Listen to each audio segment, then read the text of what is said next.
Kamel, tiens, est dans le Val-de-Marne, artisan taxi. Bonjour mon cher Kamel. Bonjour Jean-Jacques, ça va Kamel, oui très bien. Oui Kamel. Qu'est-ce que vous vouliez dire, mon cher Kamel? Écoutez, je suis déjà passé à l'édition du matin. Oui. Je vais un peu me répéter. Mais non, en fait, vous avez le droit, c'est pas les mêmes auditeurs, Kamel. Je sais. Déjà, je vais vous demander, vous en pensez quoi déjà, monsieur Bourdin? Vous êtes journaliste d'opinion, vous en pensez quoi? Sur quoi? De la censure actuelle. Ah vous voulez que je vous dise? Moi, je vous ai toujours dit depuis le départ que j'étais contre l'interdiction C'est un scandale. C'est un scandale. Je vous ai dit depuis le départ que j'étais contre l'interdiction du spectacle de Dieudonné. Vous faites honneur je me suis engagé, je l'ai dit, et j'assume ce que je dis. Alors après, je ne partage pas, et c'est pour ça que je voudrais avoir... Attendez. Monsieur Bourdin, vous partagez pas? Quoi? Vous avez déjà vu un spectacle de Dieudonné ou jamais?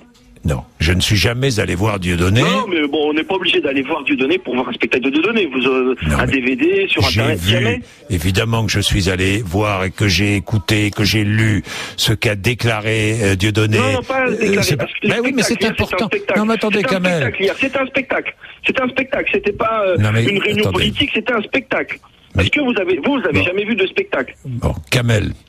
Je peux puisque vous m'avez posé une question, laissez-moi répondre à la question. Vous n'allez pas faire ce que je fais aux responsables politiques, quand même, Kamel. On va essayer, mais ça va être difficile. Hein. Mais le maître, l'élève peut dépasser le maître. Allez. Non, Kamel, je suis contre l'interdiction, moi. Vous savez, moi, je suis pour la liberté d'expression. Mais il y a des propos, alors c'est peut-être pas dans les spectacles, j'ai vu des extraits de spectacles, c'est pour ça que je vous réponds, je n'ai jamais vu un spectacle de Dieudonné, j'ai vu des extraits. Il y a des propos qu'il a tenus publiquement, que je ne partage pas et que je condamne. Il y a énormément de vos confrères journalistes qui n'ont jamais vu ces spectacles. Oui. Qui se permettent de donner des opinions et de traiter les gens qui regardent ces spectacles en disant ces gens-là ont une sous-culture politique, à nous prendre pour des idiots. On n'est pas des idiots, c'est ces gens-là, notamment l'avocate qui passe aux grandes gueules. Celle-là me tue. Elle dit tout le temps, les gens, faudrait cultiver les gens qui vont... elle a jamais vu un spectacle de Dieudonné et elle se permet de faire de généraliser sur les gens qui... Mais elle se prend pour qui? Et elle... Je pourrais généraliser parce que 95% des journalistes n'ont jamais vu un spectacle de Dieudonné et se permettent de dire non mais moi je suis pas d'accord. Ça j'en suis sûr. Kamel. Mais ça me fait peur, mais ça me fait froid dans le dos. Les gens se permettent de parler sur des choses qu'ils n'ont jamais vues. Mais c'est quoi ces gens? Mais vous dites que les journalistes font pas leur boulot, vous n'avez pas complètement tort parfois, hein, je vous le dis tout de suite. Écoutez, moi je suis artisan taxi. Quand je les vois parler du taxi, je me dis, mais en fait, alors, ils connaissent, parce qu'ils disent tellement de bêtises sur mon métier, je me dis, mais alors quand ils parlent d'autres choses que je connais pas, ils doivent dire les mêmes bêtises, ces gens-là. Donc au final, on n'a plus confiance. Bon, Kamel. Un petit dernier mot, allez-y, mon cher Kamel. Allez-y, mais vous avez le droit, parce qu'ici, on est libre. D'accord. Je vais vous dire une chose. J'ai toujours voté à gauche. J'ai toujours été un homme de gauche. J'ai toujours... François Hollande, avant que Dominique Strauss-Kahn se fasse prendre au Sofitel, j'étais pour François Hollande. J'ai toujours trouvé que avant même Dominique Strauss-Kahn. Avant même Dominique Strauss-Kahn. J'étais pour François Hollande. Moi, parce que j'aime profondément Lionel Jospin et j'ai trouvé que François Hollande, il ressemblait à Lionel Jospin au niveau de l'intégrité. Je peux vous dire une chose.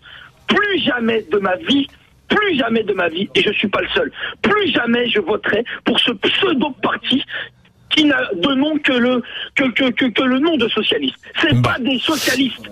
Ces gens se prennent pour d'autres. Ils nous prennent pour des sous-hommes et pensent qu'ils font partie de la caste supérieure. On est tous des hommes égaux dans ce pays. Bon, merci Kamel pour ce cri du cœur.